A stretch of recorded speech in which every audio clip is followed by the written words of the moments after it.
नमस्कार दोस्तों, स्वागत है आप सभी का आपके अपने YouTube चैनल मेरा घर मेरा स्कूल में। और आज हम आपके लिए लेकर आए हैं रीजनिंग से संबंधित कुछ अति महत्वपूर्ण क्वेश्चन। जी हाँ दोस्तों, काफी महत्वपूर्ण प्रश्न है और अक्सर रीजनिंग के क्वेश्चन जो है बहुत सारी एग्जाम के अंतर्गत पूछी जाती है।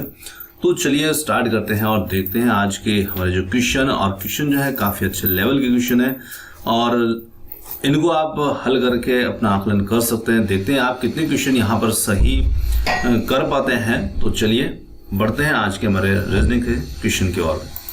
तो फर्स्ट क्वेश्चन यहाँ पर आ रहा है, निम्नलिखित में से दो अक्षरों के बीच एक निश्चित संबंध है और यहाँ पर दिए गए विकल्पों में से उस शब्द अक्षर या शब्द युग्म अक्षर का चयन करें जो तीसरे शब्द के साथ वैसा ही संबंध रखता है। तो यदि हम यहाँ पर बात करें शब्द की, तो देखिए यहाँ पर एक शब्द लिखा है बॉक्स और इसका संबंध यहाँ पर 41 से है। उसी प्रकार से मैप यहाँ पर इसका संबंध 30 से है। तो रेड का संबंध जो होगा ये किससे होगा? तो इस प्रकार के शब्द युग्म का चयन हमें यहाँ पर करना है। अब आइए हम इसके लिए थोड़ा सा विकल्पों को देख लेते हैं। क्वेश्चन को हम देख चुके हैं, तो इसके लिए विकल्प 4 हैं यहाँ पर 38, 39, 41, 40। तो देखिए यदि क्वेश्चन इस प्रकार से हमें थोड़ा सा संबंध इनके अंदर देखकर समझ में आ रहा है तो निश्चित रूप से यहाँ पर हम बहुत आसानी से उसको उत्तर को निकाल सकते हैं। तो देखिए यहाँ पर जो मैं एक थोड़ा सा क्लियर करता हूँ, जैसे कि हमने यहाँ पर लिखा है बॉक्स, ठीक है। तो बॉक्स जो है इसको अल्फाबेटिकल जो क्रम होता है उसी के अनुसार इसको कोड किया गया है। तो बी यहाँ पर जो है जैसे 2 का कार्य कर रहा है, यहाँ पर ओ 15 का कार्य कर रहा है और एक्स जो है ये 24 का कार्य कर रहा है। तो यदि हम इनका टोटल करके देखते हैं तो जो बॉक्स होता है वो 41 हो जाता है, ठीक है ना। तो बॉक्स यहाँ पर 41 हो जाएगा। उसी प्रकार से हम यदि मैप को कोड करते हैं तो मैप जो होगा इसकी कोडिंग करते हैं तो ये 13 + 1 + पी के लिए कोड होता है 16, है ना। तो जिस प्रकार से अल्फाबेट होते हैं उसी के क्रम के अनुसार यहाँ पर इनको कोड किया गया है। तो यहाँ पर ए के लिए 1 हो गया और पी के लिए 16 हो गया। तो इसको यदि हम टोटल करते हैं तो ये बन जाता है 30। तो उसी प्रकार से हमें कोड करना है रेड को और उसके लिए जो सही उत्तर निकल के आएगा तो रेड को हम कोड करते हैं। तो आर के लिए यहाँ पर हम लिख सकते हैं 18, आर का कोड होगा 18 और ए का 1 और टी के लिए कोड हो जाता है 20। तो उसी प्रकार से यहाँ पर हम इसका टोटल करते हैं 18, 1 और 20 का, तो ये हो जाता है 39। जी हाँ, 39 हो जाएगा, क्योंकि यहाँ पर आप देख सकते हैं 18 और 1 19 कर देते हैं इसको और ये 20 है, 20 और 20 40 ने 39 हो जाता है यहाँ पर 39। तो यहाँ पर विकल्प बी जो होता है इसके लिए बिल्कुल सही उत्तर हो जाता है। चलिए अगले क्वेश्चन की ओर बढ़ते हैं। अगला क्वेश्चन है, दी गई समरूपता के आधार पर नहीं दिया गया शब्द या अक्षर शब्द युग्म जो है वो हमें ज्ञात करना है। तो देखिए यहाँ पर दे रखा है करंट सर्किट से संबंधित है, उसी प्रकार से पृथ्वी के लिए यहाँ पर क्या हो सकता है। तो विकल्प को देखिए और बताइए यहाँ पर क्या हो सकता है, ग्रह, सौर प्रणाली, कक्षा या फिर मार्ग। तो देखिए यहाँ पर जो करंट है उसका संबंध हो रहा है सर्किट से और सर्किट जो होता है उसी को हम परिपथ भी कहते हैं। तो जिस प्रकार से हम कह सकते हैं कि करंट जो होता है वो परिपथ में प्रवाहित होता है, उसी प्रकार से पृथ्वी जो है तो पृथ्वी जो होगी वो उसकी कक्षा में घूमेगी, है ना। तो कहने का मतलब है कि करंट के लिए जो परिपथ है वो उसकी मार्ग का कार्य कर रहा है जिसमें उसको बहना है। उसी प्रकार से पृथ्वी जो होती है वो अपना परिक्रमण जो है वो अपनी कक्षा के अंतर्गत करती है। तो यहाँ पर पृथ्वी के लिए जो उत्तर हो जाता है वो हो जाती है ऑप्शन सी, कक्षा। जिस प्रकार से करंट परिपथ में चलेगा उसी प्रकार से पृथ्वी अपनी कक्षा में चलती है, यानी घूमती है। चलिए अगले क्वेश्चन की ओर बढ़ते हैं। अगला क्वेश्चन है, समानता ज्ञात करें। तो 4 शब्द दे रखे हैं, कुत्ता, तस्वीर, पुस्तक, मोमबत्ती। अब इनमें क्या समानता हो सकती है? तो विकल्प को देखिए और बताइए कौन सी समानता यहाँ पर हो सकती है। इनमें कोई समानता नहीं है। पहला विकल्प क्या सही है। दूसरा है सभी गणनीय संज्ञाएं हैं और सी है यहाँ पर सभी निर्जीव है और डी में भी ये सभी सजीव हैं। तो देखिए ना तो सभी सजीव हैं ना ही सभी निर्जीव हैं। और यदि हम विकल्प ए को देखें तो इनमें कोई समानता नहीं है, तो ऐसा भी नहीं हो सकता, कोई ना कोई समानता हो सकती है। अब बी विकल्प का देखिए और यह सभी गणनीय संज्ञाएं हैं, तो बिल्कुल हम यहाँ पर इन सभी को गिन सकते हैं, है ना। कुत्ता हुआ, तस्वीर, पुस्तक, मोमबत्ती। तो विकल्प बी यहाँ पर बिल्कुल सही हो जाता है इसके लिए कि ये सभी जो हैं गणनीय संज्ञाएं हैं। चलिए अगले क्वेश्चन की ओर बढ़ते हैं। अगला क्वेश्चन आता है यहाँ पर, एलिफेंट से ग्रासलैंड तो ऊँट से क्या होगा। तो देखिए यहाँ पर एलिफेंट जो है ग्रासलैंड से संबंधित है, तो ऊँट जो होगा किससे संबंधित होगा। तो यदि हम यहाँ पर देखें तो ये केज से, स्काई, नेस्ट या फिर वाटर से। तो देखिए ऊँट जो होता है ये, इसे हम कहते हैं ऊदबिलाव, ठीक है, ये ऊदबिलाव इसे कहा जाता है। और एलिफेंट का मतलब है हाथी, जो है ग्रासलैंड यानी कि घास भूमि से, घास स्थल से संबंधित है। तो ऊदबिलाव जो होगा ये किससे संबंधित होगा। तो देखिए हाथी का निवास स्थल है, घास भूमि जो है ये हाथी का निवास स्थान है। तो उसी प्रकार से हमें यहाँ पर ऊदबिलाव का निवास स्थान देखना है। तो ऊदबिलाव का जो निवास स्थान होता है ये क्या होगा, ये हमें देखना है। तो देखिए यहाँ पर ये संबंधित होता है वाटर से। तो विकल्प जो डी होगा ये इसके लिए बिल्कुल सही होगा। तो विकल्प डी इसके लिए सही होगा। चलिए अगले क्वेश्चन की बात करते हैं। अगला क्वेश्चन है समानता ज्ञात करना है। अब फिर वैसा ही क्वेश्चन है। तो यहाँ पर पेंगुइन है, ऑस्ट्रिच है, कीवी है, एमू है, 4 प्रकार के यहाँ पर अलग अलग जीवों के नाम दिए हैं। अब इनमें क्या समानता हो सकती है। ये सभी रेगिस्तान में पाए जाते हैं, ये सभी स्तनधारी जीव हैं, ये सभी समुद्री पक्षी हैं, या ये सभी उड़ने में सक्षम नहीं है। तो यदि हम बात करें इन चारों की, पेंगुइन, ऑस्ट्रिच, कीवी, एमू की, तो ये सभी जो होते हैं उड़ने में सक्षम नहीं होते हैं, यही इनमें समानता होगी। चलिए अगला क्वेश्चन देखते हैं यहाँ पर किस प्रकार का है। कंसर्ट से म्यूजिशियन तो प्ले से क्या संबंधित हो सकता है। तो जिस प्रकार से यहाँ पर यदि हम बात करते हैं विकल्पों के इसके, तो जिस प्रकार से यहाँ पर कंसर्ट से म्यूजिशियन, अब कंसर्ट का मतलब होता है जो भी अपने संगीत कार्यक्रम होते हैं, तो वहां पर म्यूजिशियन यानी संगीतकारों से संबंधित होता है। तो प्ले जो है ये भी एक प्रकार का नाटक है, प्ले को हम नाटक भी कह सकते हैं। तो ये किससे संबंधित हो जाता है। तो यदि हम बात करें यहाँ पर प्ले की, तो ये संबंधित हो जाता है एक्टर से, यानी कि अभिनेता से, जो कि नाटक के अंदर अपना रोल प्ले करते हैं, ठीक है ना। तो यहाँ पर कॉन्सर्ट म्यूजिशियन से संबंधित होगा, तो प्ले जो होगा ये एक्टर से संबंधित होगा। चलिए अगले क्वेश्चन की बात करते हैं। अगला क्वेश्चन है, 3 अलार्म हैं जो कि 10, 15, 30 मिनट के अंतराल पर बजते हैं, और यदि वे एक साथ सुबह 9 बजे पर बज रहे हो तो फिर वो कितने बजे बजेंगे। तो देखिए यहाँ पर इस प्रकार का जब भी क्वेश्चन आपको मिले, घंटी दे दे, अलार्म दे दे, कुछ भी दे दे, तो 10, 15, 30 यहाँ इतने अंतराल, इतने मिनट के अंतराल पर बज रहे हैं, फिर अगली बार वो एक साथ कब बजेंगे। तो विकल्प को देखिए, 4 विकल्प हैं, सुबह 9:30 बजे, सुबह 10 बजे, सुबह 10:30 या फिर सुबह 11 बजे।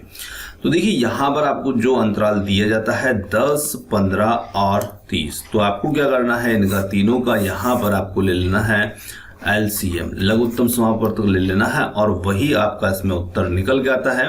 10, 15, 30 का हम लघुत्तम लेंगे तो ये आ जाएगा 30, और 30 मिनट के बाद वे घंटियां जो है या अलार्म जो है वो फिर से एक साथ बजेंगे। तो 9 बजे वो बज चुके थे, अब वो कब बजेंगे, 30 मिनट के बाद, मतलब कि सुबह 9:30 बजे। तो निश्चित रूप से विकल्प ए जो होगा वो हमारा इसमें सही उत्तर होगा। चलिए अगले क्वेश्चन की ओर बढ़ते हैं। अगला क्वेश्चन है, ताला जिस प्रकार से संबंधित है उसी प्रकार से पासवर्ड जो होगा ये किससे संबंधित होगा। तो विकल्प है इसके लिए, पासवर्ड गेट से संबंधित होंगे, सत्यापित वाइल्ड कार्ड पत्र से, या फिर कंप्यूटर से। तो यदि हम देखें तो ताला जो होता है जिस प्रकार से दरवाजे को लॉक करके रखता है, तो उसी प्रकार से पासवर्ड जो है वो कंप्यूटर को लॉक करके रखते हैं। तो इसके लिए विकल्प जो डी होगा ये बिल्कुल सही होगा। चलिए अगला क्वेश्चन आता है, वैकेंट एम्प्टी, तो यहाँ पर सीडेट जो होगा ये किससे संबंधित होगा। तो देखिए वैकेंट का मतलब रिक्त होता है, एम्प्टी का मतलब भी रिक्त होता है, खाली होता है। तो उसी प्रकार से यदि हम सीडेट की यहाँ पर बात करें तो सीडेट का मतलब होता है शांत, या फिर गंभीर भी कह सकते हैं, शांत गंभीर, कोई भी हम अर्थ यहाँ पर लगा सकते हैं। तो उसी प्रकार से हम डिफेक्ट, कार, कैट, काम किसकी बात करें तो यहाँ पर जो विकल्प डी होगा काम, इसका मतलब भी शांत ही होता है। अब देखिए जिस प्रकार से ये दोनों आपस में समानार्थी हैं, एक समानार्थ रखते हैं, वैसे ही सेडेट जो होगा वो काम से संबंधित होगा, यानी कि ये भी समानार्थी होगा। चलिए अगला क्वेश्चन आता है हियर, लिसन, सेंस, और इसकी जो विकल्प है कुछ इस प्रकार से हैं, अंडरस्टैंड, विजन, परसीव और डार्क। तो यदि हम यहाँ पर देखें तो हियर और लिसन एक समानार्थी यहाँ पर प्रदर्शित कर रहे हैं। हियर का मतलब है सुनना, लिसन का मतलब है सुनना होता है, उसी प्रकार से सेंस जो होता है वो किससे संबंधित हो सकता है, इन चारों विकल्प से। तो ये संबंधित हो जाएगा यहाँ पर परसीव से, और सेंस का मतलब जो होता है वही समझ जो होती है, सेंस मतलब भी समझ होता है, परसीव मतलब भी समझ या समझना होता है। तो उस प्रकार से दोनों यहाँ पर समानार्थी क्वेश्चन है। अगले क्वेश्चन की बात करते हैं, अर्थ बाल से संबंधित है, तो यहाँ पर पैनकेक जो होगा ये किससे संबंधित होगा, तो फ्लैट, डिस्क, सुकर और फ्लैग। तो यदि हम बात करें अर्थ बाल से किस प्रकार से संबंधित है, तो दोनों में हम समानता को देखें तो ये भी गोल है और ये भी गोल है, ठीक है ना। गोल एक पूर्ण रूप से ये गोल होती है, हर एंगल से ये गोल होती हैं। पर पैनकेक की यदि हम बात करें तो ये किससे संबंधित हो सकता है, तो ये संबंधित हो जाता है यहाँ पर डिस्क से। अब देखिए पैनकेक जो होता है जिसे हम टिकिया वगैरह कह सकते हैं, है ना, या कोई भी जो जैसे पुआ वगैरह होता है, तो जो भी आप अपने शब्द में इसको समझना चाहें, टिकिया बोल दें या कुछ भी बोल दें। अब इनका जो आकार होता है ये क्या होता है, ऐसा होता तो गोल है पर कुछ इस टाइप से होता है, चपटा सा गोल, है ना। तो ये इनका शेप जो होता है ये कुछ चपटा गोल होता है ना, और ये पूर्ण गोल होते हैं। तो निश्चित रूप से हम कह सकते हैं कि डिस्क जो होती है वो भी कैसी होती है, वो भी इस प्रकार की चपटी और वृत्ताकार होती है। तो यहाँ पर ये वृत्ताकार है और वो गोलाकार है, तो इस प्रकार से हम इसको संबंधित कर सकते हैं। चलिए आगे बात करते हैं, यहाँ पर दी गई समरूपता के आधार पर नहीं दिया गया शब्द या अक्षर शब्द जो है ये आपको ज्ञात करना है। तो मेजर से संबंधित, यहाँ मेजर को संबंधित किया है लेफ्टिनेंट से, उसी प्रकार से स्क्वाड्रन लीडर किससे संबंधित होगा, चार विकल्पों को देखिए और अपना उत्तर जरूर कमेंट्स कीजिएगा। तो स्क्वाड्रन लीडर जो होगा ये group captain, flying attendant, flying officer या फिर पायलट ऑफिसर से संबंधित होगा। तो यदि हम देखें तो थोड़ा सा इनमें आपको संबंध को समझना है। जैसे ये थल सेना के पद हैं, है ना, और ये पद दे रखे हैं। तो यहाँ पर जो मेजर होता है, मेजर का पद जो होता है वो लेफ्टिनेंट से बड़ा होता है। उसी प्रकार से यदि हम स्क्वाड्रन लीडर की बात करें तो इससे बड़ा पद कौन सा यहाँ पर हो सकता है, या ये किससे बड़ा हो सकता है। अब हमें ये भी समझना होगा कि यहाँ पर नीचे की रैंक कौन सी और इसके अपर रैंक कौन सी है। तो यदि हम बात करें तो जो लेफ्टिनेंट होता है, इस लेफ्टिनेंट जो रैंक होती है ये मेजर रैंक से 2 रैंक नीचे की होती है। उसी प्रकार से यदि हम बात करें यहाँ पर तो फ्लाइंग ऑफिसर जो होता है ये रैंक जो होती है ये भी स्क्वाड्रन लीडर से 2 नीचे की रैंक होती है। तो जिस प्रकार से ये लेफ्टिनेंट नीचे की रैंक हो जाएगी, उसी प्रकार से यहाँ पर फ्लाइंग ऑफिसर भी नीचे के रैंक में होगी। और स्क्वाड्रन लीडर, फ्लाइंग ऑफिसर ये जो है ये वायुसेना की रैंक होती है, और यहाँ पर ये जो रैंक दे रखी है ये थल सेना की रैंक दे रखी है। तो इस प्रकार से हम इनमें संबंध समझ लेंगे। अगले क्वेश्चन की ओर जाते हैं। अगला क्वेश्चन है, दी गई समरूपता के आधार पर वही नहीं दिया गया शब्द हमें ज्ञात करना है। ताजमहल प्यार, जलियांवाला बाग किससे संबंधित होगा। तो विकल्प इसके लिए इस प्रकार से होंगे, अमृतसर, शहादत, युद्ध या पंजाब। तो देखिए जलियांवाला बाग ताजमहल जो है उसको संबंधित यहाँ पर प्रेम से, प्यार से किया गया है। उसी प्रकार से जलियांवाला बाग जो होगा किससे संबंधित हो जाता है, तो ये संबंधित हो जाएगा यहाँ पर शहादत से। विकल्प बी जो होगा ये इसके लिए बिल्कुल सही होगा, है ना, ये बिल्कुल इसके लिए परफेक्ट है। चलिए अगले क्वेश्चन की बात करते हैं। यहाँ पर आंध्र प्रदेश से ब्लैक बग, तो बिहार से क्या संबंधित हो सकता है।